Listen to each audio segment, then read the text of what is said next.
Boa tarde, Walter. Boa tarde a todos.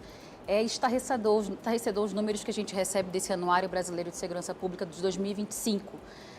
Frente ao de 2024, a gente traz números crescentes para o norte e para o Amazonas, no caso, como foi bem citado na reportagem, em relação a feminicídio e estupro de vulnerável, que é o que é mais grave.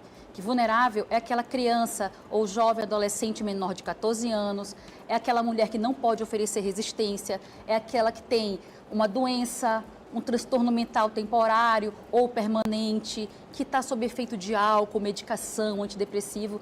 Então, isso é de fato, o próprio anuário trata assim, como um fator histórico de um número nunca alcançado. Nos 19 anos em que são publicados os anuários brasileiros pelo Fórum Brasileiro, a gente atingiu, infelizmente, esse recorde negativíssimo.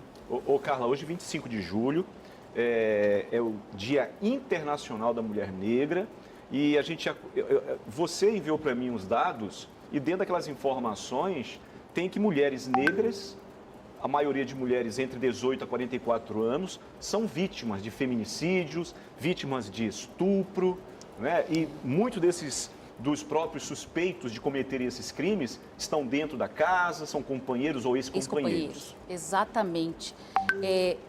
Como disse há pouco a parente daquela vítima, não é um crime por amor, não é um crime por afeto. Pelo contrário, é um crime de ódio, de intolerância de quem está próximo.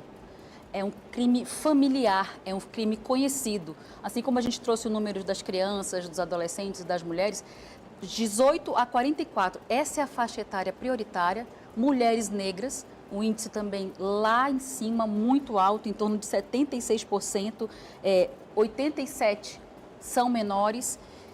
E sempre parceiros, ex-parceiros, familiares, conhecidos.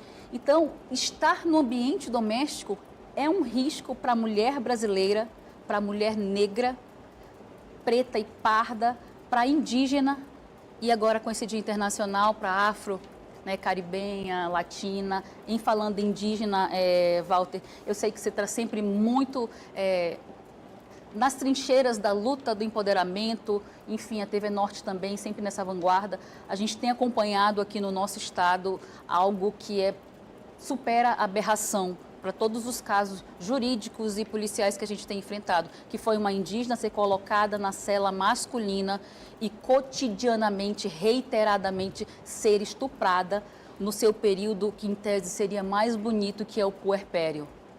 Aquilo me trouxe a sensação de que todas as instituições públicas falharam. Não foi uma instituição que não fez o seu dever, não foi a B, não foi a C. Todas as instituições públicas falharam. Quando uma mulher é presa numa cela em que os bandidos dão guarida melhor do que os policiais militares, os diversos policiais militares que costumeiramente a estupravam, o guarda municipal e toda a instituição de um município silenciou, fechou os olhos diante de tal violência.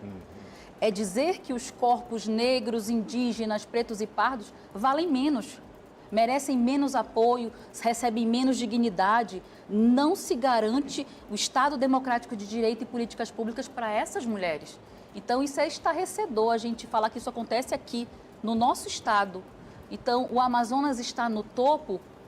É um registro, é um termômetro dessa violência, dessa criminalidade que atinge todos nós. Você acha que está na contramão do que a justiça prega ou que todos querem que aconteça de avanço com relação a políticas públicas, principalmente para grupos vulneráveis como mulheres? Exatamente. Eu vejo que a gente está remando contra a maré, como diz o trecho da música, porque ao passo que a gente tem uma legislação, um arcabouço legislativo enorme, lei do minuto seguinte, Maria da Penha, feminicídio, Carolina Dickmann, stalking, perseguição, nós temos diversos diplomas e proteções legais para as mulheres. Não nos faltam medidas que nós possamos recorrer.